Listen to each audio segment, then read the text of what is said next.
बिस्मिल्लाहिर्रहमानिर्रहीम। मैं हूं नदीम रजा। अब से कुछ देर पहले अमेरिका के assistant secretary of state Donald लू अमेरिकी नुमाइंदगान की ऐवान नुमाइंदगान की खसूसी कमेटी जो उमूर खारजा को देखती है उसके रूबरू पेश होकर अपना बयान रिकॉर्ड करवाया है। इस समात के हवाले से, इस बयान रिकॉर्ड करवाने की कार्रवाई के हवाले से हमारे ज़राए अबलाग में ये ख्याल किया जा रहा था कि जैसे उनसे इस दौरान बड़े तुंदो तेज सवालात किए जाएंगे और कोई ऐसा पिंडोरा बॉक्स खुलने वाला है जिसमें से वो तमाम इल्ज़ामात, वो तमाम तर जो बातें तहरीक इंसाफ के कारकुन या हमारे जो यहाँ के वो वोटर्स सोच रहे हैं,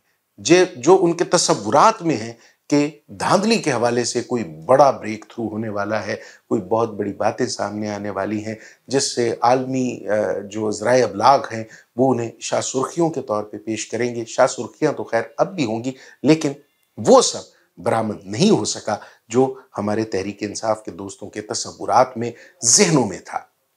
डोनाल्ड लू ने एक बार फिर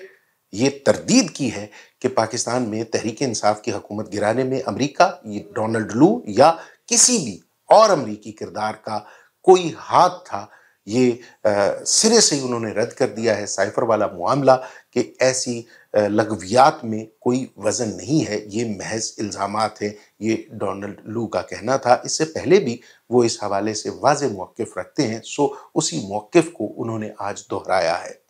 जब उनसे इंतखाबात के हालिया इंतखाबात जो 8 फरवरी को जिनका इनेकाद हुआ था, इस हवाले से सवाल किया गया तो उन्होंने बहुत सोच विचार के बाद जवाब दिया कि हमने इंतखाबात का बड़ी बारीक बीनी से जायज़ा लिया, बड़ी गहराई से तमाम मामलात को देखा,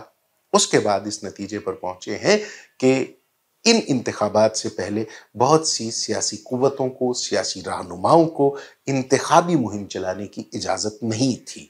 उन्हें रैलियों की या जलसे जुलूसों की वो आज़ादी हासिल नहीं थी जो दीगर जमातों को हासिल रही है। इसी तरह ज़राए अबलाग पर पाबंदियाँ, सोशल मीडिया पर पाबंदियाँ, सहाफ़ियों पर पाबंदियाँ और आज़ादी इज़हार राय पर भी उनके बहुत से तहफ़्फ़ुज़ात थे, जिनका इज़हार उन्होंने अपना बयान रिकॉर्ड करवाते हुए किया।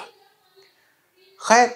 अब ये आवाज़ें दुनिया के हर कोने से सुनाई दे रही हैं कि इंतखाबी अमल शफाफ नहीं था। इसी सिलसिले में आज की जो दूसरी अहम और बड़ी खबर है, जिसका ताल्लुक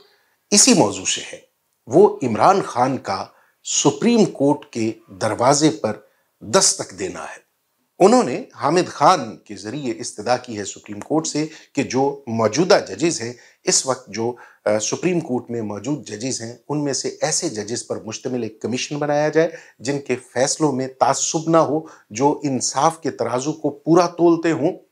वो इंतखाबी अमल का जायज़ा लें और उन इल्ज़ामात की तहकीक करें जो तहरीक इंसाफ पहले दिन से आयद कर रही है। वो ये भी चाहते हैं कि फॉर्म 45 और 47 में जो वाज़ेह फ़र्क है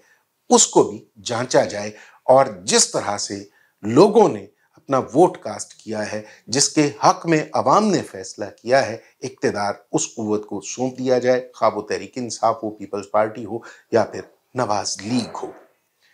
मैं अगर इस सारे मामले को बड़ी बारीकी से देखूं या अपनी राय का इजहार करूं तो यकीनी तौर पे जस्टिस काजी फाइज ईसा साहब वो शख्सियत थे जिन्होंने ये कहा था कि इंतखाबात पत्थर पर लकीर है। उन्होंने हमेशा से जमहूरियत का अलम बुलंद रखने का दावा किया है। वो ये कहते हैं कि कोई भी निज़ाम, कोई भी रियासत, कोई भी मुल्क अवामी राय को कुचल कर आगे नहीं बढ़ सकता। सो अब ये उन पर जिम्मेदारी है कि जो इंतखाबात उन्होंने करवाए, जिनके हवाले से उनका दावा था कि मेरा फैसला पत्थर पर लकीर है, इस पर अमल दरामद करवाना मेरी जिम्मेदारी है। अब उनके फैसले के नतीजे में जो इंतखाबात हुए, जो नताइज सामने आए हैं, अगर उनमें झोल है, अगर उनमें शफाफियत नहीं है, उनमें धांधली का उनसर नुमाया तौर पर दिखाई दे रहा है, तो अब ये उनकी जिम्मेदारी है कि अपने सिस्टम को, इस निज़ाम को صاف کرنے کے لیے، شفاف بنانے کے لیے اپنا کردار ادا کرے۔ جس طرح سوشل میڈیا پر فارم 47، جس میں بڑی واضح طور پر دکھائی دے رہا ہے کہ ہندسوں کو تبدیل کر کے کسی کے ووٹ بڑھا دیے گئے اور کسی کے ووٹ کم کر دیے گئے، اگر یہ حقیقت ہے، یہ حقائق پر مبنی ہے، تو پھر یہ ان کی ذمہ داری ہے کہ وہ جمہوری عمل کو آگے بڑھانے کے لیے، جمہوریت کو مضبوط بنانے کے لیے کردار ادا کریں۔ اور اسی طرح جو نواز لیگ کے ایسے لوگ ہیں، ایسے رہنما ہیں جو یہ دعویٰ کرتے ہیں کہ ان کے ساتھ دھاندلی ہوئی، انہیں ہروایا گیا، وہ خواجہ سعد رفیق ہوں، جاوید لطیف ہوں یا خرم دستگیر ہوں، اور بھی بہت سے ایسے رہنما جو یہ دعویٰ کر رہے ہیں کہ ان کے ووٹ زیادہ تھے لیکن گنتی کے دوران انہیں ہرا دیا گیا، ان کو بھی چاہیے کہ تحریک انصاف کے اس موقف کی تائید کریں۔ تمام سیاسی قوتوں کو، تمام سیاسی جماعتوں کو یہ عہد کرنا چاہیے کہ جمہوریت کی بقا اسی میں ہے کہ وہ کسی اور قوت کی بیساکھیوں پر چلتے ہوئے ایوانی اقتدار تک نہ پہنچے، صبر کریں، تبھی اقتدار حاصل کریں جب لوگ انہیں قبولیت کا شرف دیں، جب لوگ ان کے حق میں ووٹ کاسٹ کریں۔ اب پاکستان کا المیہ ہی یہ ہے کہ جو سیاسی جماعت چور دروازہ تلاش کرتی ہے، جو سیاسی قوت پتلی گلی سے، پچھلے رستے سے ایوان اقتدار تک پہنچتی ہے، وہ جمہوری ہونے کا دعویٰ رکھنے کے ساتھ ساتھ جمہوری عمل کو قبول نہیں کرتی۔ کل تک اگر عمران خان کی جماعت اسٹیبلشمنٹ کو عزیز تھی تو ان کے لیے عوامی رائے اس طرح اہم نہیں تھی جس طرح آج ہے۔ اور کل تک جو نواز شریف مجھے کیوں نکالا جنرل باجوہ کے خلاف، جنرل فیض حمید کے خلاف لمبی لمبی تقریریں کر رہے تھے، اگر آج ان کی جماعت کو اقتدار ملا ہے تو ان کی زبان خاموش ہے۔ تمام سیاسی قوتوں کو چاہیے کہ وہ اپنے لالچ کو، اپنے اقتدار کی ہوس کو ایک طرف رکھتے ہوئے جمہوری عمل کے لیے اپنے مفادات کو قربان کر دیں۔